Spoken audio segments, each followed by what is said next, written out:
738।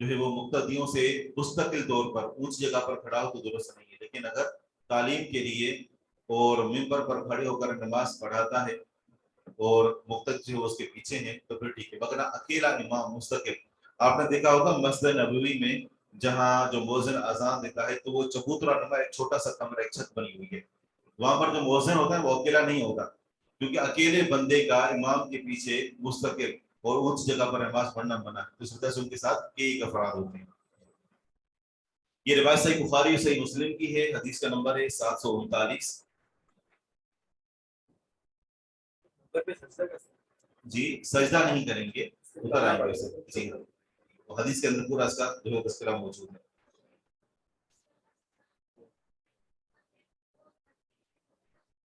بالکل حدیث کے اندر یہی تذکرہ موجود ہے. عن ابي حازم بن دينار ان رجالا اتوا سهل بن سعد الساعدي رضي الله عنه. ابو حازم بن دینار رحمہ اللہ سے روایت ہے کہ بے شک کچھ مرد، کچھ لوگ سہل بن سعد الساعدی رضی اللہ عنہ کے پاس آئے. وقد امتروا فی المنبر، قدم تروا تحقیق انہوں نے اختلاف کیا، فی المنبر منبر کے بارے میں، رسول اللہ صلی اللہ علیہ وسلم کے منبر کے بارے میں ان کا اختلاف ہوا. مما عودہ، کہ اس کی لکڑی کس چیز سے ہے، یعنی کون سی اس کی لکڑی ہے، کس درخت کی لکڑی سے رسول اللہ صلی اللہ علیہ وسلم کا منبر بنایا گیا. فسألوہ عن ذلک، تو جن لوگوں نے منبر کی لکڑی کے بارے میں اختلاف کیا انہوں نے سہل بن سعد الساعدی رضی اللہ عنہ سے اس بارے میں سوال کیا.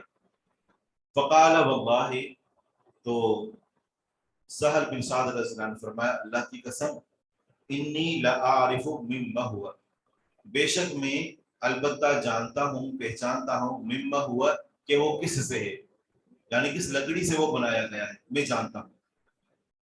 وَلَقَدْ رَأَيْتُهُ أَوَّلَ يَوْمٍ وُضِعَ، اور البتہ تحقیق میں نے اسے دیکھا، اس منبر کو دیکھا، اول یومن پہلے دن، وُضِعَ کہ جس دن وہ رکھا گیا، وَأَوَّلَ يَوْمٍ اور پہلے دن، جلس علیہ رسول اللہ کہ جس دن اس پر رسول اللہ صلی اللہ علیہ وسلم بیٹھے.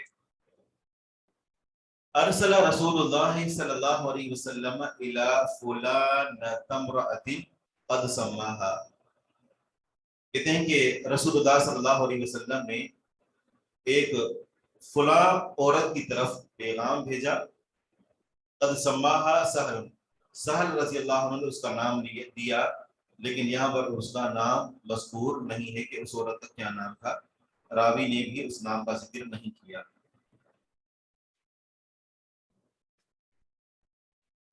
اچھا، پھر اس کے بعد کہتے ہیں کہ آپ علیہ الصلوۃ والسلام نے عورت کی طرف پیغام بھیجا کہ انبری غلامک النجار، اس کی طرف پیغام بھیجا کہ تم اپنے بڑھئی غلام کو حکم دو، اپنے بڑھئی غلام کو حکم دو، ان یعمل لی اعوادا، یہ کہ وہ بنائے میرے لیے لکڑیاں، اعوادا لکڑیاں، یا مطلب منبر بنائے.